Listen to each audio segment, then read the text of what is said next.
Okay, all right, is everybody, do you think we're all here? Now, does everybody have a handout? There's always a handout with this thing. So, and all of us are going we're all going to the Teatro Comunale this evening. Is that? Okay. Well, it's nice to see everybody, and it's nice to see that everybody's going to the opera. Going to the opera is a big tradition in Bologna, but it's also a big tradition at the Bologna Center. And I'm very happy to do an opera talk tonight to fit back into tradition, which has somewhat fallen away. About 20-some years ago, one of the European studies professors died tragically. And after his death, his family and friends collected money. We had a fund, the Michael Harrison Fund. And that fund financed student participation to the opera here in Bologna and also in Washington.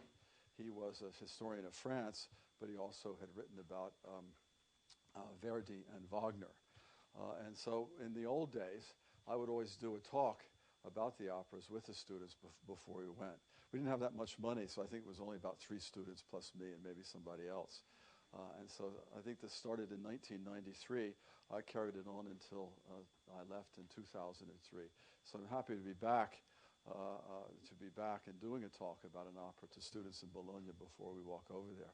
There's another tradition, too, which is to drink a toast to the memory, to the soul of Michael Harrison, wherever that is, might be, and during one of the intervalli, the intervals at the performance.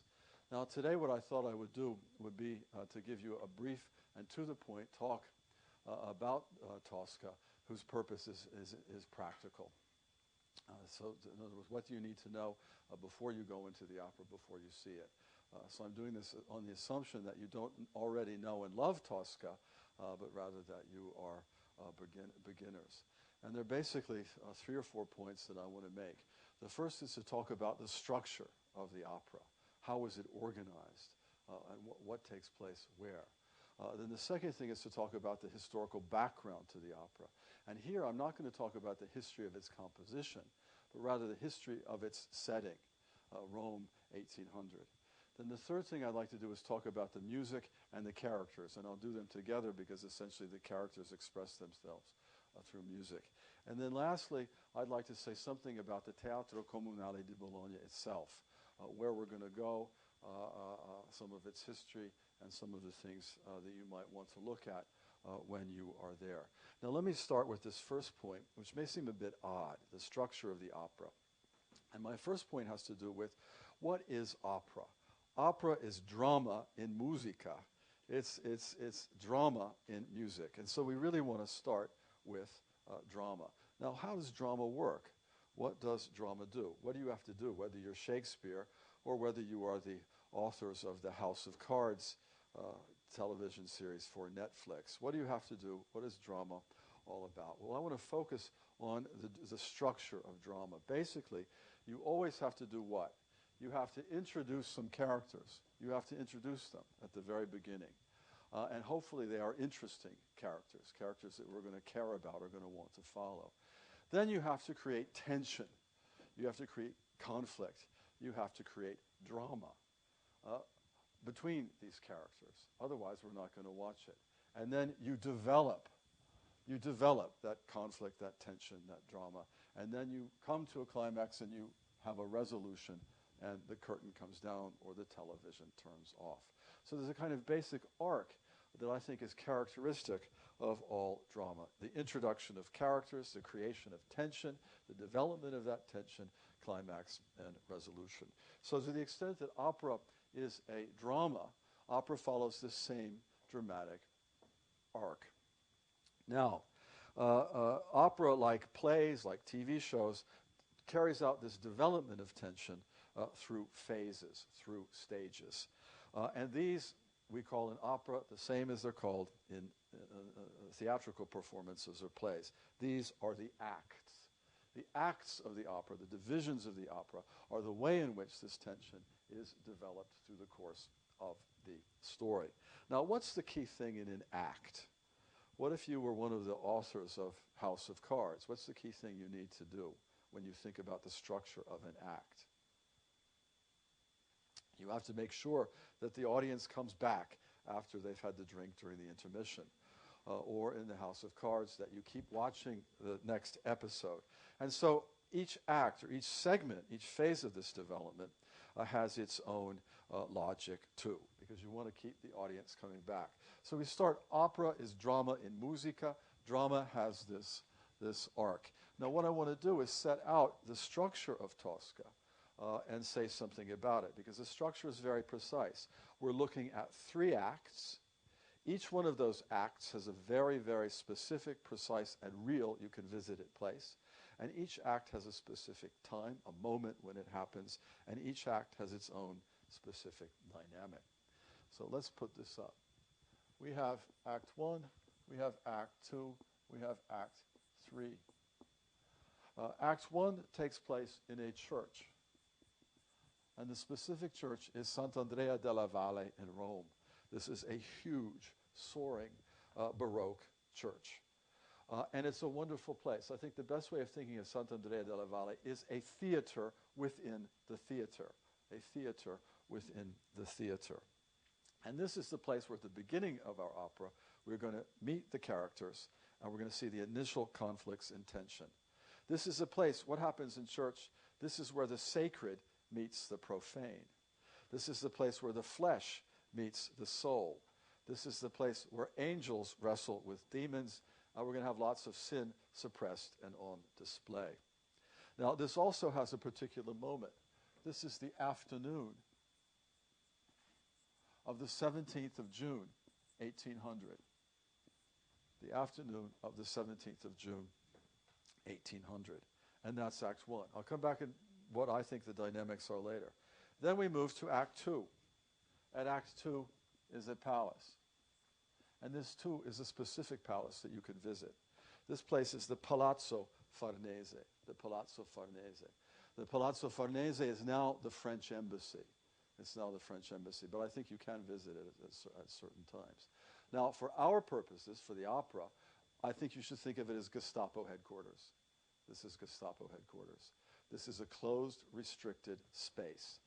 It's smothering. It's dangerous. It's the site of torture.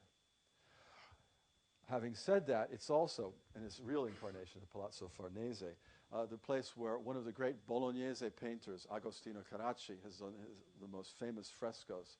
The peak of his fresco work is in the Palazzo Farnese. It belonged at the time to the reactionary Bourbons of Naples, so that's why it's the police headquarters in Rome. Closed, suffocating police headquarters, jail. And this too has a very precise moment. This is the evening, the night, the evening of the 17th of June, 1800. And finally, we have our third act, which takes place, castle's not quite the right word, in the Castel Sant'Angelo. The Castel Sant'Angelo. The Castel Sant'Angelo is one of the most fascinating buildings in Rome.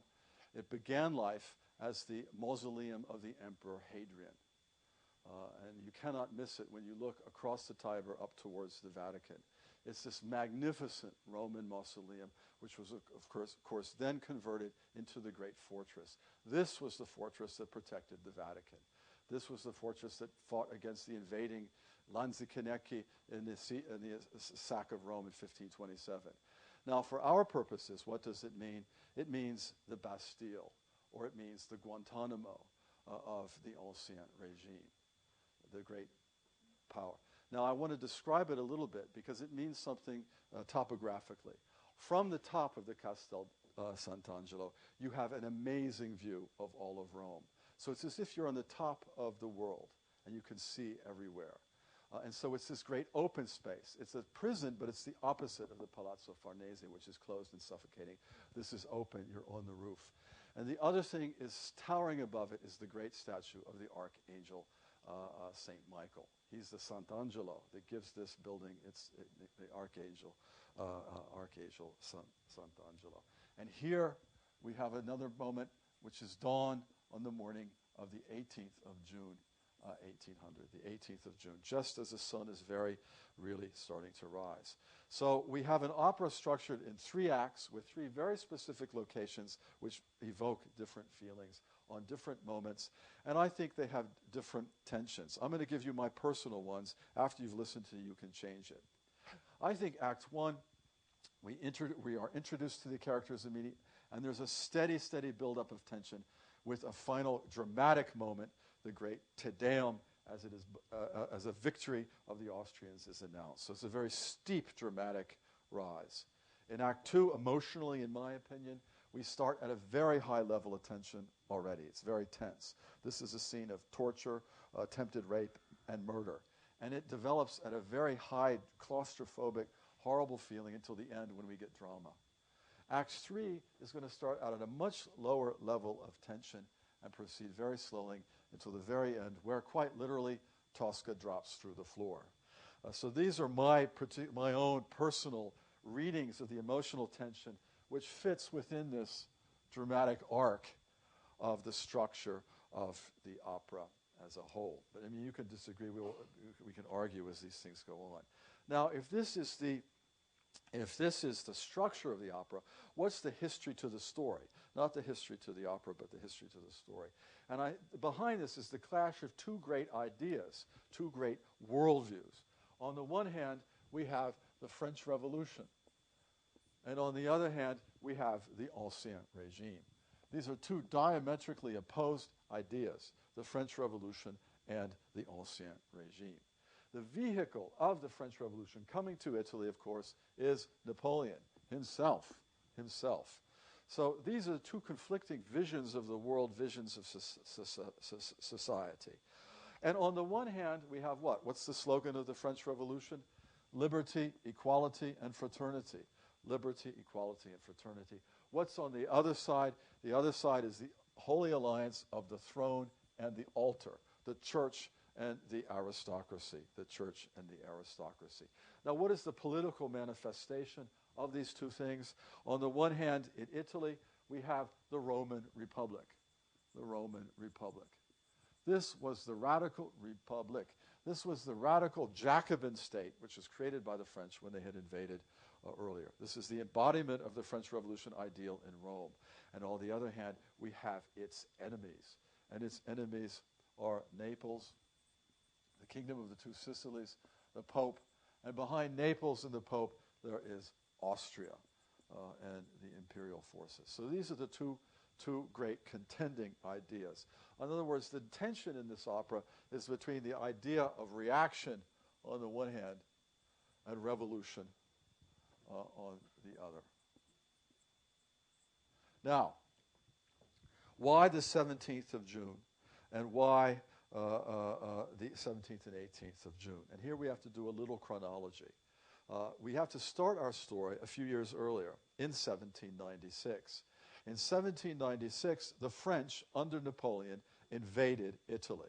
So this was the overthrow of the Ancien Regime and the beginnings of the new Italy in 1796. This is what's described at the beginning of that novel that I recommended to you the other day, The Charterhouse of Parma by Stendhal. When Napoleon crosses the bridge at Lodi, this amazing beginning to a novel by Stendhal. Guess how old Napoleon was when he crossed the bridge at Lodi? 27. So he had not done many unpaid internships when he accomplished that. The French come in 1797, 1798, and 1799. So Italy is transformed by the French Revolution. Now in 1798, Napoleon does something. He leaves Italy, and where does he go? He goes off to Egypt. So what happens by 1798? Napoleon goes off to Egypt, and while Napoleon is away, what happens back in Italy? There is a counter-revolution. There is a counter-revolution. And so the immediate setting of Tosca is the counter-revolution of 1799. The Austrians, the imperial armies, the papacy, the Bourbons of Naples, they are back, and they are going to overturn and root out and destroy the Roman Republic and all the vestiges. And this is very, very violent. There's a very violent suppression in Naples, a famous one in Naples throughout. They're going to exterminate the French Revolution in the Italian peninsula. Napoleon comes back in 1800, and so that's the question we have. The question behind Tosca is, which side is going to win? Which side is going to prevail in Italy? Is it going to be the French Revolution, or is it going to be the Ancien Regime? And the specific moment is the Battle of Marengo. The specific moment is the Battle of Marengo. The Battle of Marengo takes place on the 14th of June. The 14th of June. But our opera doesn't start till the 17th because it took 3 or 4 days for the news of the battle to come down to reach Rome. That's the background. The question, which side would win? Would it be Austria or would it be France? Now, the trouble was that at the beginning of the battle, it looked as if the Austrians were going to win. So the first news that comes out is the Austrians have won. However, as we know, by the afternoon, the tide of battle had changed, and in fact, Napoleon had won. So the second news that comes out is, no, sorry, Napoleon and the French Revolution have won. And this is very, very important because in Act 1 of our opera, the reactionaries believe that they have won. And that's why the final part is the great chorus, the Te Deum, the praise God for the victory of the Austrians against Napoleon. But it proves out not to be true, and we'll see in the midst of the torture sequence in Act 2, the news comes that no, the French indeed have won, and Cavaradossi makes his great Vittoria, Vittoria, victory, victory, we have indeed won. So this is the background to the story of Tosca. Tosca takes place in these days, these very fraught with peril days when the decision was up in the air. Now, let's move now to this question of music and characters, and then I think we can try to put these things together. Now, as everybody knows, opera is essentially constructed of musical pieces, and these musical pieces are put together. And the musical pieces we might consider to be numbers. So it's an assemblage. How does the composer assemble a series of numbers? Now, what can musical pieces or in opera can they be? Well, in basic, simple terms, you can have songs. You have arias. That's when one person is singing. You can have duets, which is an interaction of two, trios, quartets, so forth and so on. So these are the main elements. Now, what connects these elements? What connects the aria, duet, trio, quartet, so forth? What connects them? This is the recitativo, the recitative, the dialogue. Now, I think as you think back to a Mozart opera, an 18th century opera, you remember that's when the harpsichord comes on and they do the dialogue very quickly. Now, the recitativo is very important because that moves the action along, and that tells the story, what's the narrative, what's happening. By the time of Puccini, the recitativo secco, the dry recitativo, has disappeared. And now we have the continuous flow of the recitativo accompagnato, so it flows. So even though if you're used to Mozart, you're not going to hear the harpsichord with the recitativo. It's there. It's just seamlessly interwoven with the musical numbers. So we have arias, duets, etc. We have recitative. Then we have choruses, the possibility of choruses, mass groups of people on the stage. We also have purely instrumental or orchestral parts, which most famously would be the overture, or the beginnings and the ends, where the orchestra comes out, blares out alone to sort of set a mood. And finally, I would add to this, in Puccini's case, songs, folk songs, or non-composed songs, and sounds. Now, if these are the various elements that one can choose from, which are the ones that are most important in Tosca? Now, keep in mind that Tosca is, first of all, an opera of 1900. So we're a long way. We're a long way from Mozart. We're after Rossini, after Bellini, Donizetti, after Verdi. We're now in a world of Puccini, Mahler, Strauss. We're in a different world. And secondly, this is Puccini. And we know what he sounds like. Well, I make a couple of points musically. Firstly, this is an opera very much of arias and duets. It's arias and duets because it's focused on a small number, 3 persons. It's intense, it's immediate, it's intimate. These are raw emotions amongst a small number of people. So there's not going to be a sextet here. It wouldn't make any sense. So we're looking at arias, which are going to express strong emotions felt in a moment, and duets, the dynamics of relations amongst a small number of characters. It's very intimate. Secondly, as I said before, the recitativo is completely integrated. The dialogue, the flow is wonderful with sparks into the flow of the opera as a whole. Thirdly, there is only one chorus. There's only one great chorus, and that's the Te Deum, the Thank God scene at the end of Act 1 within the Church of Sant'Andrea delle Valle. So it's really an intimate opera of arias and duets. The overture, for all intents and purposes, are a few striking notes. It's kept to an absolute minimum to get you there. There is a wonderful off-stage song by a shepherd boy at the very, very beginning of Act 3. And then the sounds, particularly the bells. I'm told that Puccini went around Rome when he was composing this, listening to the particular sounds of these bells as he composed the opera. So musically, focus on an opera of arias, above all, and duets. Now, let's get to the characters very quickly. I'm not going to take you through the plot because the plot's spelled out in this handout which I've given you. But I think in the basic sense, what do we have? We have, of course, the heroine. We have the heroine, Flora Tosca, who is a singer. She herself is an opera singer. And of course, what is she musically? She is the soprano. She is the soprano. So we have the heroine, Tosca, a singer, professional singer, a soprano. And we have the hero. Tosca here. We have the hero. And the hero, Cavaradossi, who is, of course, a tenore. We'll call him Mario here so I don't have to write it all out. He is a tenor. Of course, here you have the soprano, you have the tenor, you have Cavaradossi, you have Tosca. And then we have the third great character, who is the villain, And Scarpia is the emblem of this side over here, and he is a baritone.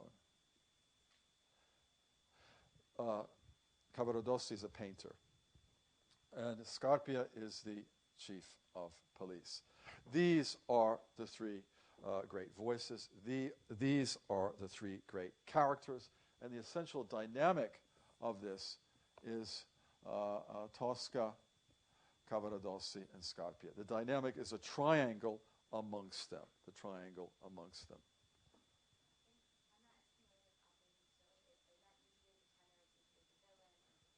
No, not necessarily, but in this case, classically, it fits. Let me say it fits. Now, there are also some minor characters. I would say that neither Cavaradossi nor Tosca, these are human beings stuck in the middle. They are human beings stuck in the middle. Scarpia is definitely not stuck in the middle. He is here. Over here is Angelotti, who is a minor character, but he is the trigger for the action.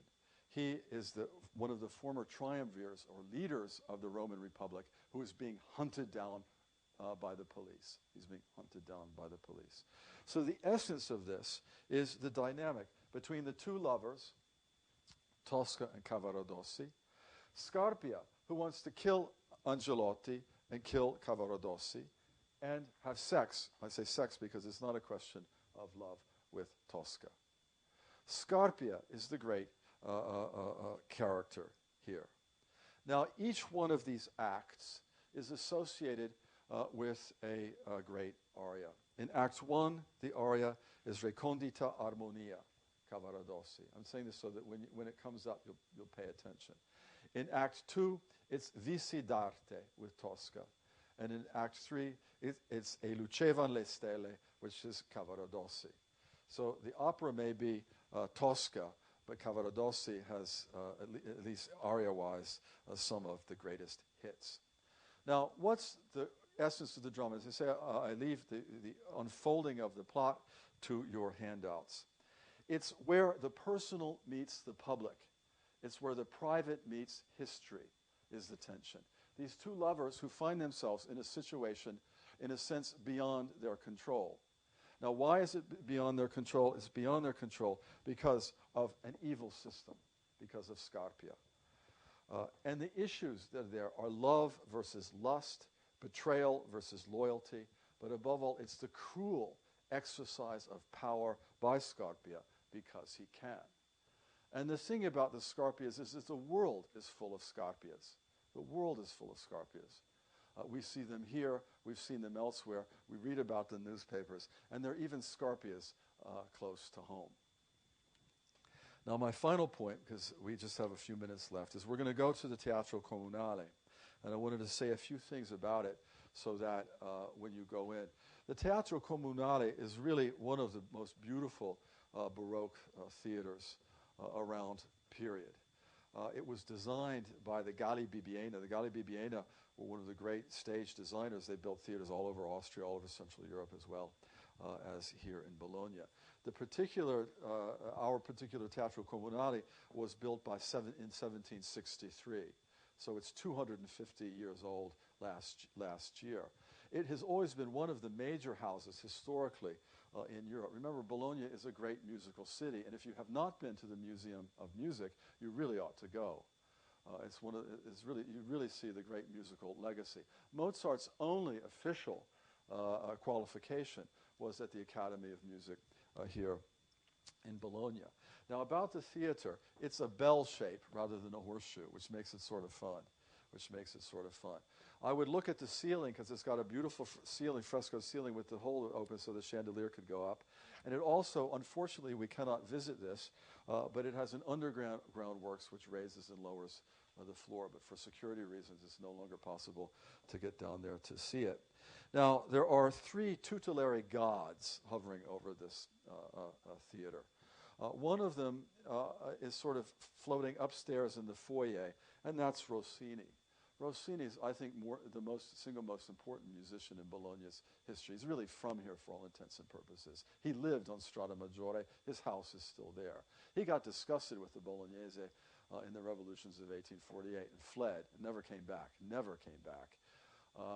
But all of his early works, he was the principal of the Conservatory of Music. He was the first principal of the so Rossini hovers over this. But then there are the 2 great figures.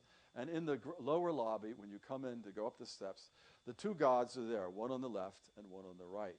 The one on the right is the usual suspect, and Bologna had a difficult relationship with him, and that's Verdi, who's from Emilia-Romagna, and of course he's the great one. But the Bolognese had a difficult relationship with him, and the reason is the man on the left, the third of the great gods of the Teatro Comunale, and that's Richard Wagner. Bologna was the great Wagnerian city of 19th century Italy. Bologna was the first place that put Wagnerian operas on in Italy, which is a sort of lot of nerve. And Wagner was an honorary citizen of Bologna. So my suggestion is that when you go and walk around and admire this amazing Baroque theater structure, just wander around everywhere you can, and then try and go up and down, see the various dimensions of it. The back is 18th century. The front lobbies are actually quite new. They never finished it. And the front parts of the building were not built till the 1930s, I think. I don't know on a practical note whether there will be 1 intermission or 2 intermissions, but chances are they'll just have 1, and it would probably usually be between the first act and the second and the third acts. So anyway, I'll see you all over there later. Enjoy, and as I say, we have to think of the shade of Michael Harrison, who did so much to promote a love of opera at the Bologna Center, well, in Sice, Washington, for that matter, too.